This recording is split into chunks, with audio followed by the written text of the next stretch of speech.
வானொலியில் நீங்கள் கேட்டு மகிழ்ந்த தென்கட்சி கோ சுவாமிநாதன் ஐயா அவர்களின் இன்றொரு தகவல் தொகுப்பினை கேட்டு மகிழுங்கள். ஒரு மனுஷனுக்கு 3 விதத்தில் கர்வம் உண்டாகிறதுக்கு வாய்ப்பு உண்டு. பணம், பதவி, புகழ். பணம் அதிகமாக வந்தால் கர்வம் வரலாம், பதவி பெருசாக வந்துட்டுதுன்னா கர்வம் வரலாம், புகழ் அதிகமாக போனாலும் கர்வம் வரலாம். இந்த 3 வகையான கர்வத்துக்கும் இடம் கொடுக்காமல் இருக்கிறாங்க பாருங்கள், அவங்க தான் சிறந்த மனிதர்கள். ஒரு பெரிய பொறுப்பில் இருக்கிறவங்களுக்கு கர்வம் வந்துடக்கூடாது. அப்படி வந்துட்டுதுன்னா அது எல்லாருக்கும் இடைஞ்சல். ஒரு ராஜா இருந்தார். அவர் ஒரு நாள் தன்னுடைய தலைநகரத்தை சுற்றி வந்துக்கிட்டு இருந்தார். ஒரு இடத்துல ஒரு அழகான நிலத்தை பார்த்தார். ஆஹா, இந்த இடத்துல நமக்குன்னு ஒரு மாளிகையை கட்டினா எவ்வளோ நல்லா இருக்கும் அப்படின்னு நினச்சார். ராஜா நினச்சா அது முடியாத காரியமா? சரி, இந்த நிலம் யாருக்கு சொந்தம்னு விசாரிங்க அப்படின்னார் பக்கத்தில் இருந்தவங்கக்கிட்ட. அவங்கெல்லாம் ஓடி போய் விசாரித்தாங்க. அந்த இடம் ஒரு வயசான கிழவிக்கு சொந்தம், வயசான அம்மாவுக்கு சொந்தமாக. அந்த அம்மா தான் அதில் ஒரு குடிசையை போட்டு குடியிருந்துகிட்டு இருக்கிறாங்க. சரி, அந்த நிலத்துக்கு ஒரு விலையை நிர்ணயம் பண்ணி அதை அந்த வயசான அம்மாக்கிட்ட கொடுத்துருங்கோ அப்படின்னு உத்தரவு போட்டார் ராஜா. ஆனால் அந்த அம்மா, இது எங்கள் பூர்வீக இடம், இதை விற்க மாட்டேன் அப்படின்னு சொல்லிவிட்டுது. சரி, 2 பங்கு விலை கொடுக்குறோம்னு சொல்லி பாருங்க அப்படின்னாங்க. அப்படியே சொன்னாங்க அரண்மனை ஆட்கள். அதுக்கும் சம்மதிக்கலை அந்த அம்மா. இதை கேள்விப்பட்டதும் ராஜாவுக்கு கோபம் வந்துட்டுது. தன்னுடைய ஆளுங்களை கூப்பிட்டார். போய் அந்த குடிசையை பிரித்து எறிங்க, காசெல்லாம் ஒன்றும் கொடுக்காதீங்க அப்படின்னு கத்தினார். அவ்வளோதான். அடுத்த நிமிஷம் அரண்மனை ஆசாமிகள் போனாங்க, குடிசையை பிரித்து எறிஞ்சாங்க. அந்த வயசான அம்மா இருக்குது, அதுவும் அந்த இடத்த விட்டு துரத்தி விட்டாங்க. அந்த இடத்துல ஒரு அரச மாளிகையை கட்டி முடிச்சிட்டாங்க. அந்த வயசான அம்மா பாவம், ராஜாவே இப்படி பண்ணால் யார்கிட்ட போய் முறையிட முடியும்? ஒரு ஞானி இருந்தார், அவர்கிட்ட போய் சொன்னாங்க. அவர் இவங்க சொன்னதை கேட்டு மனசில் வச்சுக்கிட்டார். ஒரு நாள் அந்த ராஜாவே இந்த ஞானியை கூப்பிட்டார். புதுசாக ஒரு மாளிகை கட்டியிருக்கிறேன், வந்து பாருங்கன்னு. சரின்னு சொல்லி இந்த பெரியவர் ஒரு நாள் இந்த மாளிகைக்கு போனார். சும்மா போகல, ஒரு கழுதையையும் ஓட்டிகிட்டு போனார். கொஞ்சம் சாக்குகள், வெத்து சாக்கு, அதையும் எடுத்து கழுதை முதுகில் போட்டு கழுதையை ஓட்டிகிட்டு போகிறார். ராஜா பார்த்தார். அவருக்கு இது ஆச்சரியமாக இருந்தது. என்ன இது, மாளிகைக்கு வந்துட்டு போங்கன்னு கூப்பிட்டா கழுதை, சாக்கு இதெல்லாம் கொண்டு வராரு, ஒன்றும் புரியலையேன்னு நினச்சார். எதுக்காக இதெல்லாம்னு கேட்டார். அரசருடைய தோட்டத்திலேருந்து கொஞ்சம் மண் எடுத்துகிட்டு போகிறதுக்கு ஆசைப்பட்றேன், அதுக்கு நீங்கள் அனுமதி கொடுக்கணும் அப்படின்னாரு இவர். இது என்ன வேடிக்கையான கோரிக்கையாக இருக்குது அப்படின்னு நினச்சார் ராஜா. இருந்தாலும் மண்ணு தானே கேட்குறாரு, எடுத்துகிட்டு போகட்டுமே அப்படின்னு நினச்சார். சரின்னு அனுமதி கொடுத்தார். அந்த பெரியவர் தோட்டத்துக்கு போனார், மண்ணை வெட்டினார், சாக்கில் போட்டு நிரப்புனார். ராஜாவை கொஞ்சம் கிட்ட வாங்கன்னு கூப்பிட்டார். இந்த மண் மூட்டையை தூக்கி கழுதையோட முதுகில் வைக்கணும், கொஞ்சம் உதவி பண்ணுங்கன்னார். ஓ, பண்ணுறேனே அப்படின்னு சொல்லி ராஜா கிட்ட போனார். மூட்டையை தூக்கி பார்க்குறாரு, முடியல, திணறி போயிட்டார். இப்போ அந்த ஞானி பேசினாராம். அரசே, இந்த ஒரு சாக்கு மண்ணையே உங்களால் தூக்க முடியல, அந்த கிழவிகிட்ட இருந்து அந்த அக்கிரமமாக அபகரித்த இந்த தோட்டம் பூராவையும் சுமக்கணும்னு ஆசைப்படுறீங்களே, அது உங்களால் முடியுமா அப்படின்னு கேட்டாராம். ராஜா யோசனை பண்ண ஆரம்பித்தார். தன்னுடைய செயலுக்காக வருத்தப்பட்டாராம். அந்த வயசான அம்மாவை உடனடியாக வரவழைச்சார். தாயே, தப்பு பண்ணிட்டேன், என்னை மன்னிச்சுக்குங்க, இன்னையிலேருந்து இந்த மாளிகையும் தோட்டமும் உங்களுக்கு தான் சொந்தம் அப்படின்னு சொல்லிவிட்டாராம். போகிறப்ப இந்த உலகத்திலேருந்து எண்ணத்தை எடுத்துகிட்டு போக போகிறோம், அதனால் ரொம்பவும் அலட்டிக்க வேண்டியதில்லை, கர்வப்பட வேண்டியதில்லை அப்படிங்கிறது ஒரு பெரிய உபதேசம். ஒரு பெரிய மனுஷன் சாக கிடந்தார், ரொம்பவும் அழுதார். ஏன் அழறீங்க அப்படின்னு கேட்டாங்க சுற்றி இருந்தவங்க. நான் சாகிறதுக்காக கவலைப்படலை, நான் நம்ம ஜனங்களுக்காக எவ்வளவோ காரியம்லாம் செஞ்சுக்கிட்டு வந்தேன். நான் செஞ்சுக்கிட்டு வந்த சேவையை இனிமேல் யார் செய்ய போகிறாங்க, அது யாரால் முடியும், அதை நினச்சி தான் அழறேன் அப்படின்னாராம். ஒருத்தர் முன்னாடி வந்தார். அதுக்காக நீங்கள் கவலைப்படாதீங்க, உங்கள் சேவையை தொடர்ந்து செய்கிறதுக்கு என்ன மாதிரி இளைஞர் பட்டாலும் தயாராக இருக்குது, இருந்தாலும் எங்கள் கவலை என்னென்னா அப்படின்னு இழுத்தார். என்ன சொல்லுங்கன்னு கேட்டார் அவர். நீங்கள் இது வரைக்கும் என்ன சேவை செஞ்சுக்கிட்டு வந்தீங்க, அதுதான் எங்களுக்கு இன்னமும் புரியாத புதிராக இருக்குது அப்படின்னாராம். ஒரு ஊரில் ஒரு ராஜா இருந்தார். பெரிய அரண்மனையில் தான் இருக்கிறார். எல்லா வசதியும் இருந்தது. இருந்தாலும் அவர் எல்லாரும் சொல்கிறது எப்படி தெரியுமா, பிச்சைக்கார ராஜா. அப்படி ஒரு பேர் அவருக்கு நிலச்சி போச்சு. ஜனங்களும் சரி, மற்ற தேசங்களில் உள்ளவங்களும் சரி, அவர் அந்த பேர் சொல்லியே குறிப்பிடுறது வழக்கமாக போட்டுது. இது அவருக்கு ரொம்ப கவலையாக போச்சு. என்ன இது, நம்மளை தேடி வர்றவங்களுக்கெல்லாம் நாம் சோறு போடுறோம், நம்ம புகழ்ந்து பாடல் ஏற்றி கொண்டு வர்ற புலவர்களுக்கெல்லாம் அவங்க எப்படி வந்தாலும் ஒருவேளை சோறு போடணுங்கிறது உத்தரவு. இவ்வளவுலாம் செஞ்சும் நம்மளை போய் பிச்சைக்கார ராஜான்னு எல்லாரும் சொல்கிறாங்களே, அது ஏன், எதுக்காக இப்படி சொல்கிறாங்க? இதுதான் ராஜாவுக்கு குழப்பம். சரி, இதை பற்றி நம்ம அமைச்சர்கள்கிட்ட கேட்கலாமா அப்படின்னு யோசனை பண்ணார். இந்த விஷயத்தை போய் அவங்கக்கிட்ட எப்படி கேட்கறதுன்னு அவருக்கு தயக்கமாக இருந்தது. கௌரவ குறைச்சலாக தெரிஞ்சுது அவருக்கு. சரி, சாதாரண குடிமக்கள்கிட்ட இதை பற்றி கேட்கலாமா அப்படின்னு யோசனை பண்ணார். கேட்கலாம், ஆனால் அவங்க யாரும் ராஜா முன்னாடி வந்து நின்று தைரியமாக பேசக்கூடிய அளவுக்கு இல்லை. ராஜாவோட குழப்பம் நாளுக்கு நாள் அதிகமாக போச்சு. கடைசியாக அவர் ஒரு முடிவுக்கு வந்தார். அதாவது இதை பற்றி ஒரு பிச்சைக்காரங்கிட்டே கேட்டு பார்த்துட்டா என்ன. இதுதான் அவர் பண்ண முடிவு. உடனே மாறு வேஷம் போட்டுக்கிட்டு நகர்வலம் போனார். ஒரு பிச்சைக்காரனை கண்டுபிடிச்சார். இதை பாருப்பா, நம்ம ராஜாவை எல்லாரும் பிச்சைக்கார ராஜான்னே சொல்கிறாங்களே, அதுக்கு என்ன காரணமாக இருக்கும் அப்படின்னு கேட்டார். அதுக்கு அவன் சொல்கிறான், இதுக்கான பதிலை இன்னும் ஒரு 30 நாளில் சொல்கிறேன் அப்படின்னா. உடனே இவருக்கு சந்தோஷம். உண்மையை அவங்ககிட்ட சொன்னார். நான் வேற யாரும் இல்லை, நான் தான் இந்த நாட்டு ராஜா. இப்போ நீ என் கூடவே வந்துடு, அரண்மனையிலேயே தங்கிக்கோ. 30 நாள் கழித்து எனக்கு பதில் சொல்லிவிட்டு அதுக்கப்புறமா நீ போகலாம் அப்படின்னு சொல்லி அழைச்சிட்டு வந்துட்டார். அரண்மனையில் ஒரு மூலையில் அவன் தங்கறதுக்கு இடம் கொடுத்தார். தினம் 2 வேளையும் இவனுக்கு சோறு போடுங்க அப்படின்னு உத்தரவு போட்டார். ராஜா கொடுத்த இடத்துல போய் உக்காந்துக்கிட்டான் அந்த பிச்சைக்காரன். தினமும் அந்த அரண்மனையில் நடக்கிறதையெல்லாம் கவனிச்சிக்கிட்டு வந்தான். வேளைக்கு சாப்பாடு வரும், சாப்பிட்டுக்கிட்டு இருக்கான். இப்படி 30 நாள் முடிஞ்சுது. ராஜா வந்தார்.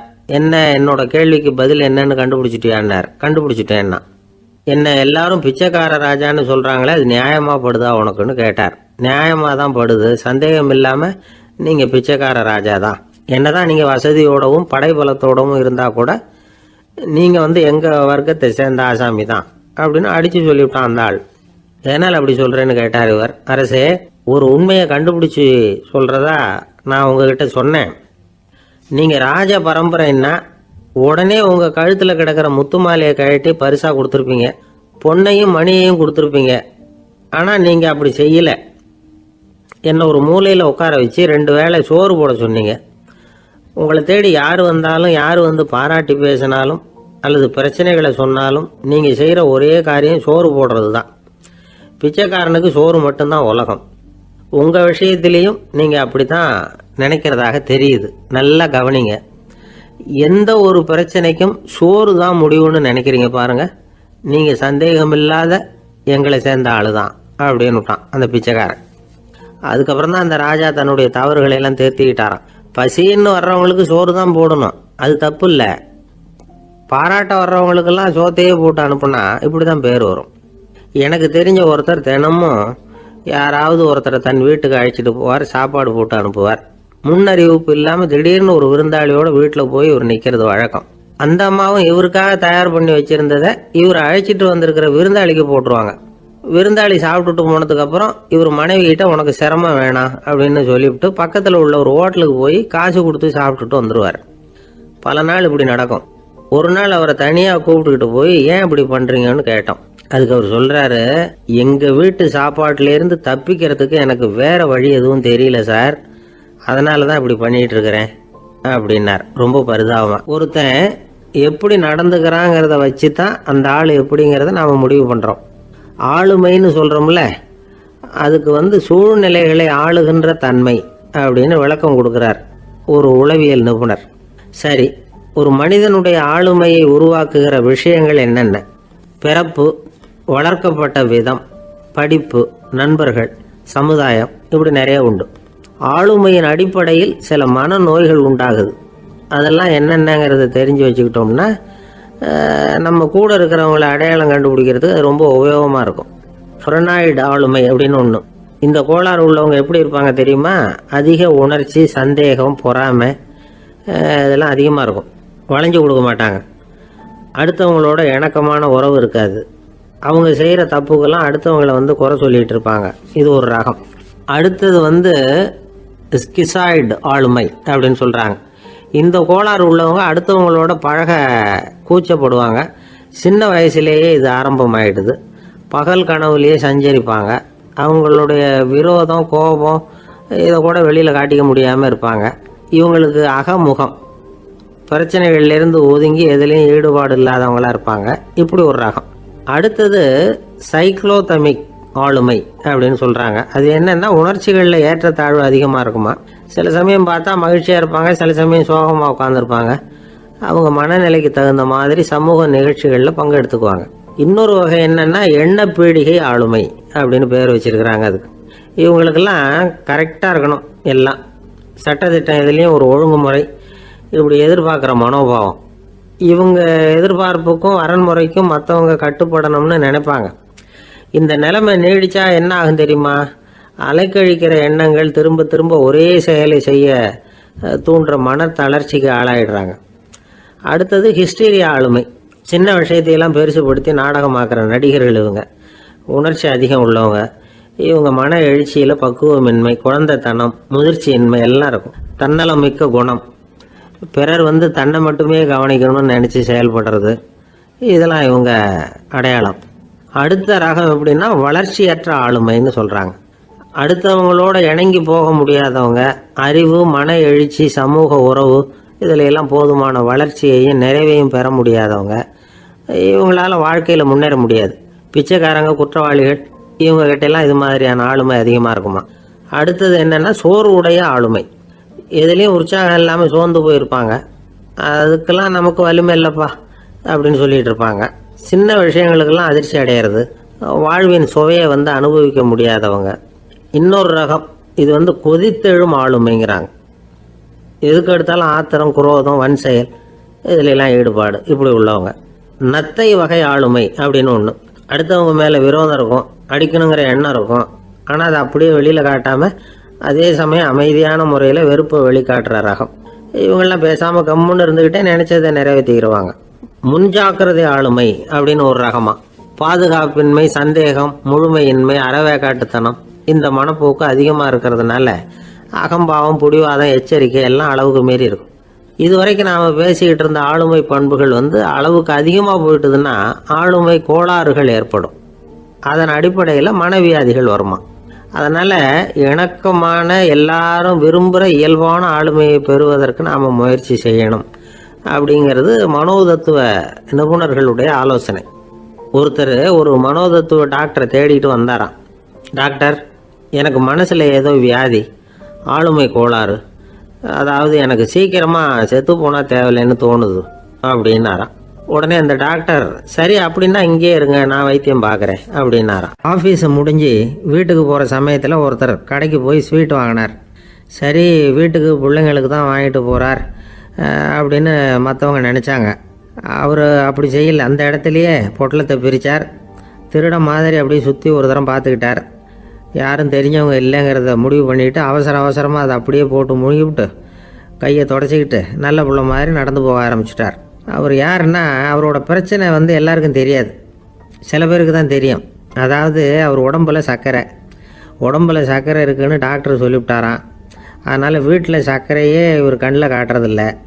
அதனால் இவர் யார் கண்ணிலையும் படாமல் இப்படிப்பட்ட வேலைகள்லாம் செய்கிறது வழக்கம். யாருக்கும் தெரியாமல் இப்படி ஸ்வீட்டை வாங்கி சாப்பிட்டுட்டு அவர் பாட்டுக்கு போயிடுறது. இப்படிப்பட்டவங்களுக்கெல்லாம் கொஞ்சம் ஆறுதலான தகவல் இன்றைக்கி. அது என்னென்னா, நாம் சாப்பிட்ற சர்க்கரைக்கும் நம்ம உடம்பில் உள்ள சில கோளாறுகளுக்கும் அப்படி என்ன தான் சம்மந்தம் இருக்குது. இதை பற்றி சமீபத்தில் சில ஆராய்ச்சிகள்லாம் நடந்திருக்குது. ஏன்னா சர்க்கரைன்னாவே விஷம் மாதிரி அதை பார்க்குறவங்களும் சில பேர் உண்டு. சின்ன பிள்ளைங்களுக்கு வயத்தில் பூச்சி உண்டாகிறதுலேருந்து பெரியவங்களுக்கு நீரிழிவு வர்ற வரைக்கும் எல்லாத்துக்கும் சர்க்கரை தான் காரணம்னு சொல்லிகிட்டு இருக்கிறோம். ஆனால் அந்த அளவுக்கு பயப்பட வேண்டிய அவசியம் இல்லை அப்படின்னு சொல்கிறாங்க. சர்க்கரை வியாதி, இருதய நோய், பித்த நீர் பை நோய், இதெல்லாம் சில நோய்கள்லாம் நாம் சாப்பிட்ற சர்க்கரைக்கும் தொடர்பு இருக்குன்னு நினைக்கிறோம். ஆனால் அப்படி சம்பந்தம் உண்டுங்கிறதுக்கு போதுமான அளவுக்கு ஆதாரம் இல்லை அப்படிங்கிறாங்க ஆராய்ச்சியாளர்கள். ஒரே ஒரு சம்பந்தம் தான் உறுதியாக இருக்குதான். அதுவும் இந்த பல் சிதைவு அப்படின்னு இருக்கு இல்லையா, அந்த சர்க்கரை சாப்பிட்றதுக்கும் இந்த பல் சிதைவுக்கும் சம்பந்தம் இருக்குது அப்படிங்கிறத மட்டும் உறுதியாக சொல்கிறாங்க. சர்க்கரைன்னா நாம் சாப்பிட்ற ஜீனி மட்டும் இல்லை, பழம், காய்கறி, பால், தேன் இப்படி எல்லாத்துலேயும் அது இருக்குது. கேரட்டு கொடுக்குற சத்தில் 88% சர்க்கரை, ஆப்பிள் கொடுக்குற சக்தியில் 95% சர்க்கரை. இது ஜீனி சர்க்கரை, இது ஆப்பிள் சர்க்கரை அப்படிங்கிற வித்தியாசம்லாம் உடம்புக்கு கிடையாது. ரெண்டுமே உடனடியாக சக்தி கொடுக்குது. ஒரு ஸ்பூன் சர்க்கரையில் 16 கலோரி தான் சத்து இருக்குது. அதிகமாக சர்க்கரை சாப்பிட்டா நீரிழிவு வந்துருங்கிறது தப்பான ஒரு அபிப்பிராயம்.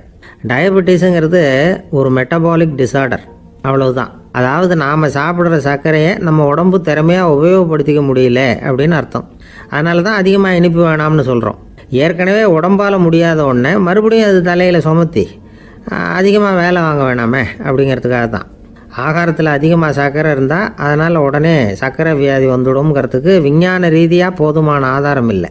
அதனால் எப்போவாவது அதிகமாக ஸ்வீட்டு சாப்பிட்டுட்டா ஐயோ அதிகமாக சாப்பிட்டோமோ என்ன பண்ண போகுது தெரியலையே அப்படின்னு நினச்சி மனசை போட்டு குழப்பிக்க வேண்டியதில்லை. பொதுவாக எதுவுமே அதிகமாக வேண்டாம், எல்லாம் சீராக இருந்தால் போதும். நீரிழிவுங்கிறது புதுசாக வந்துட்ட ஒரு நோய் இல்லை, ரொம்ப காலமாகவே இருக்கிற ஒன்று தான். நம்ம முன்னோர்கள் இதை மதுமேகம் அப்படின்னு சொல்லுவாங்க. அதை கட்டுப்படுத்துறதுக்கு அவங்களே சில வழிமுறையை சொல்லி வச்சுருக்கிறாங்க. அது என்னென்னா வேறு ஒன்றும் இல்லை, இந்த பாவக்காய், முள்ளங்கி, அருகம்புல், அவ்வளவுதான். வெள்ளை முள்ளங்கி இருக்குல்ல, அதை வாரத்துக்கு 3 நாள் சாப்பிட்டுக்கிட்டு வாங்க. நூலுக்கோல் ரொம்ப நல்லது. இல்லைன்னா முள்ளங்கி சாறு 1 ounce சாப்பிட்டுட்டு வரலாம். ரத்தத்தில் சேர்கிற சர்க்கரை அளவை இதெல்லாம் கட்டுப்படுத்துது. சிறுநீரில் காணப்படுகிற சர்க்கரை அளவையும் சமநிலைப்படுத்துது. தினமும் ஆகாரத்தில் கோதுமை, கேழ்வரகு, வெந்தயம், கருவேப்பிலை, சோயாபீன்ஸ் எது கிடைக்குதோ சேர்த்துக்கலாம்.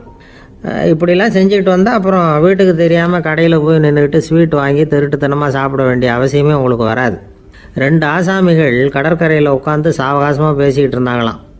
ஒருத்தர் சொன்னார், இன்னொருத்தருக்கு தெரியாமல் ஸ்வீட்டு சாப்பிட்றதே எப்பவும் இடைஞ்சல் தான் சார்.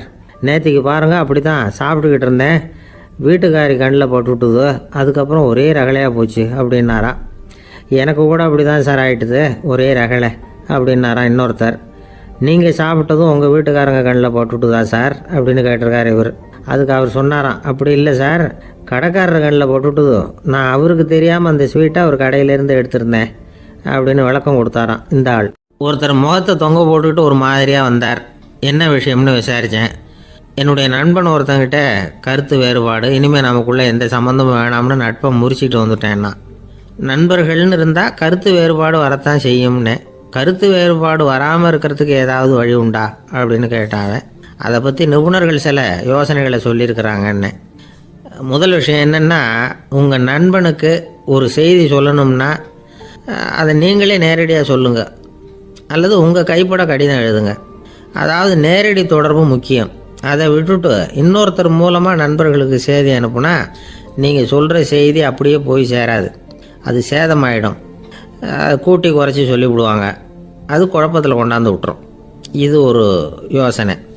2வது யோசனை என்னென்னா, நீங்கள் ஒரு நல்ல காரியத்தை செய்யும் பொழுது உங்கள் நண்பரையும் சேர்த்துக்குங்க, அவருக்கும் அதில் ஒரு ஈடுபாட்டை உருவாக்குங்க. 3வது யோசனை, நம்ம பக்கத்தில் இருக்கிற நண்பர் மகிழ்ச்சி அடைகிற மாதிரி ஏதாவது செய்யணும்.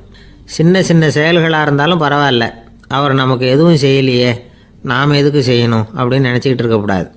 4வது யோசனை என்னென்னா, உங்களுக்கு ஒரு பிரச்சனையா அல்லது உங்கள் நண்பருக்கு ஒரு பிரச்சனையா, எதுவாக இருந்தாலும் 2 பேரும் சேர்ந்து உட்காந்து ஆலோசனை பண்ணுங்கள்.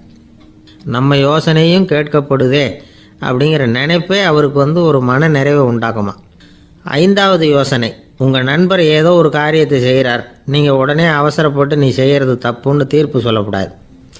அவர் அதை செய்யறதுக்கான நியாயங்கள் எவ்வளோ இருக்கும், அதை புரிஞ்சுக்கிறதுக்கு முயற்சி பண்ணணும். 6வது யோசனை, உங்கள் நண்பர் என்ன சொன்னாலும் அதை பொறுமையாக கேளுங்க. அவர் சொல்கிறத புரிஞ்சுக்கணும், அவர் சொல்ல விரும்புகிறத புரிஞ்சுக்கணும், அவர் சொல்ல முடியாமல் தவிக்கிறதையும் புரிஞ்சுக்கணும். இப்படி 3 விதமாகவும் அவரை புரிஞ்சுக்கிட்டு அதுக்கு தகுந்த மாதிரி செயல்படணும்.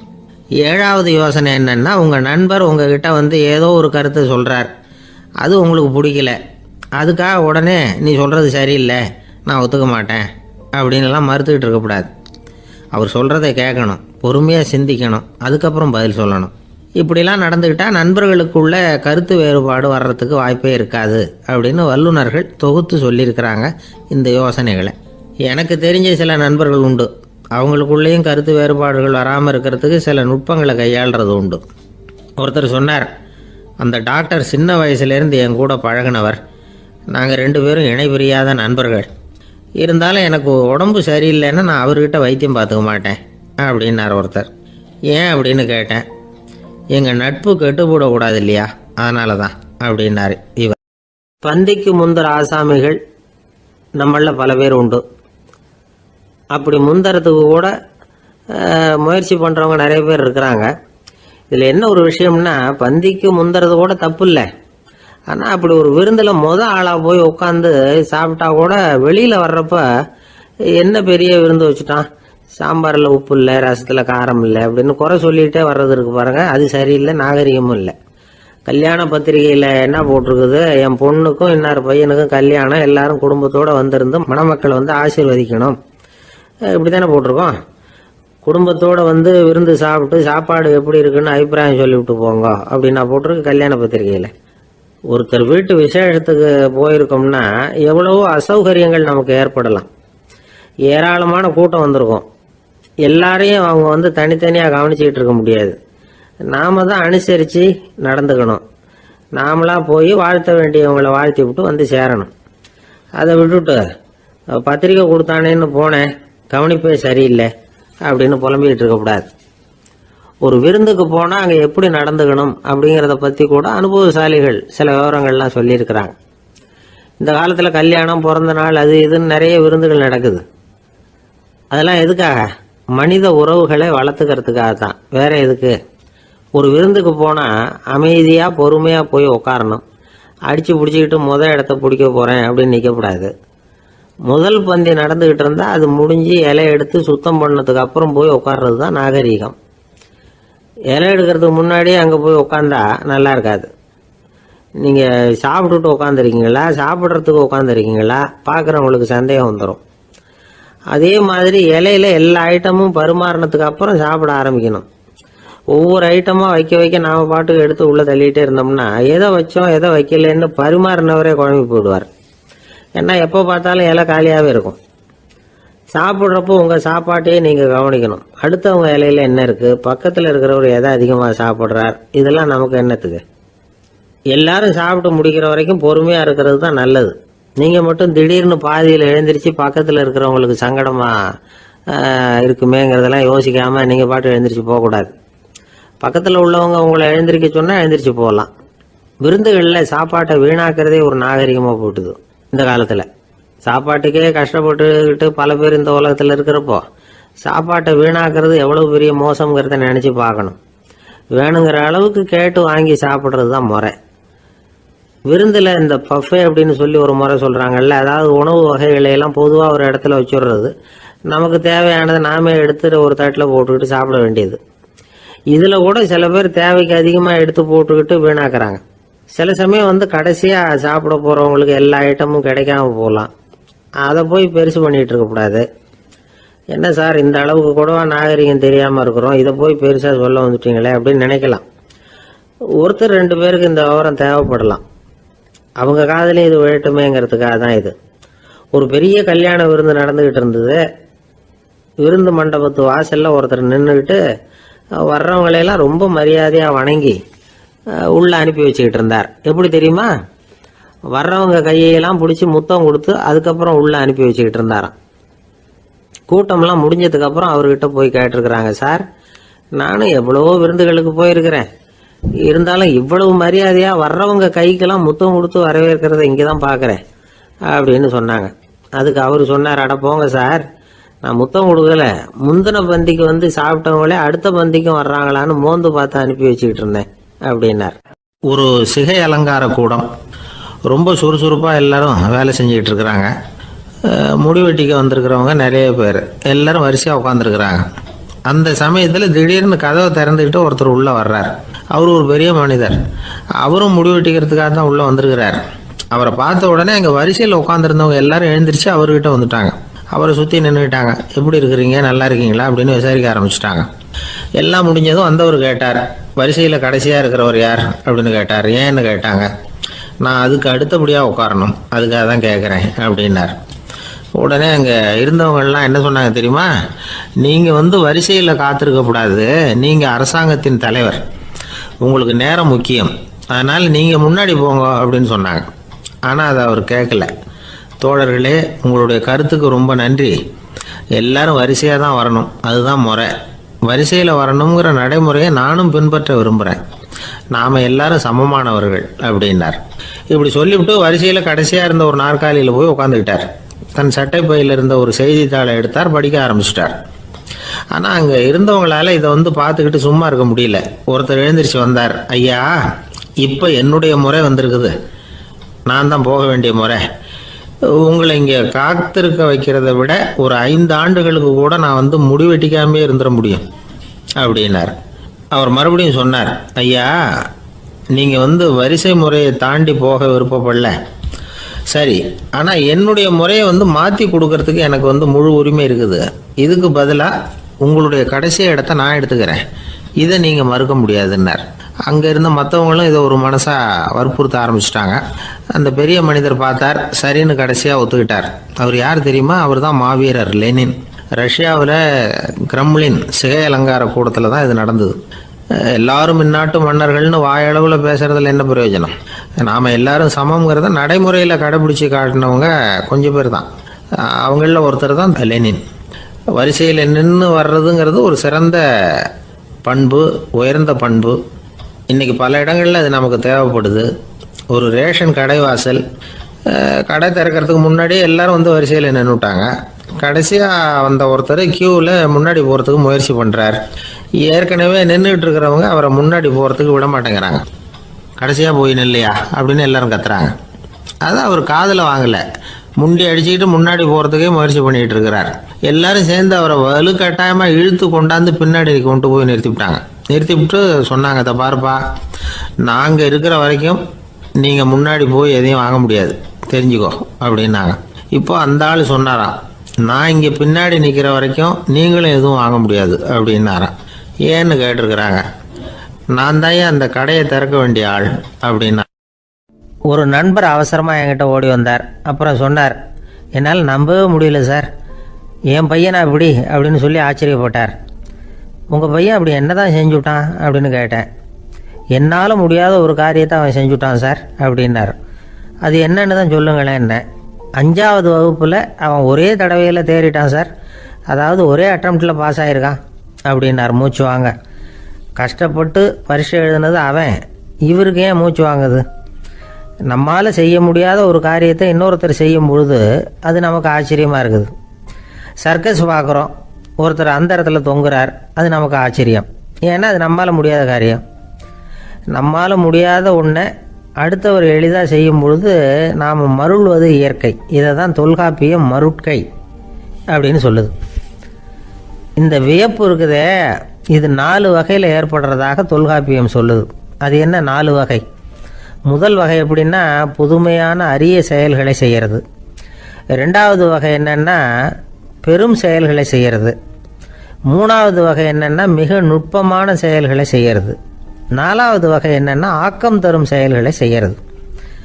புதுமை, பெருமை, சிறுமை, ஆக்கமோடு மதினம் சாலா மருட்கை 4 அப்படிங்கிறது தொல்காப்பியம். இன்றைக்கி விஞ்ஞானம் புதுசு புதுசாக எதையோ கண்டுபிடிக்குது. ஆரம்பத்தில் அது ஆச்சரியமாக இருக்குது, அப்புறம் அது நமக்கு பழகி போடுது. வானொலி பெட்டி புதுசாக வந்தப்போ ஒரு பெட்டி பேசுதுங்கிறது எவ்வளோ பெரிய ஆச்சரியம். இப்போ யாரும் அதை ஆச்சரியமாக பார்க்குறதில்ல. மதினம் சாலா மருட்கை அப்படின்னு ஒரு சொற்றொடர் வருது பாருங்க, அதில் கருத்தாழம் உண்டு. எதை பற்றியும் போதுமான அளவு புரிந்து கொள்ளாத போது ஒருத்தர் ஆச்சரியப்படுறார். புரிந்து கொண்ட பிறகு ஆச்சரியம் மறைஞ்சு போடுது. மிக நுட்பமான செயல்களும் நம்ம ஆச்சரியப்பட வைக்கும். ஒரு அரிசியில் ஒரு திருக்குறளை எழுதி காட்டுறாங்க, ஒரு முட்டை ஓட்டுக்குள்ளே ஓவியம் தீட்டி காட்டுறாங்க. கருங்கல் சிற்பங்களில் எவ்வளவு நுட்பமான வேலைப்பாடுகளை எல்லாம் பார்த்து ஆச்சரியப்படுறோம். இது மாதிரி ஆக்கப்பூர்வமான அரிய செயல்களை செய்கிறது கூட வியப்பை உண்டு பண்ணும். குப்பை கூலங்களை கூட வாழ்க்கைக்கு பயன்படுகிற பொருளாக மாற்றுகிறவர்கள் இருக்காங்க. அவர்களுடைய செயல் வியப்பு அளிக்குது.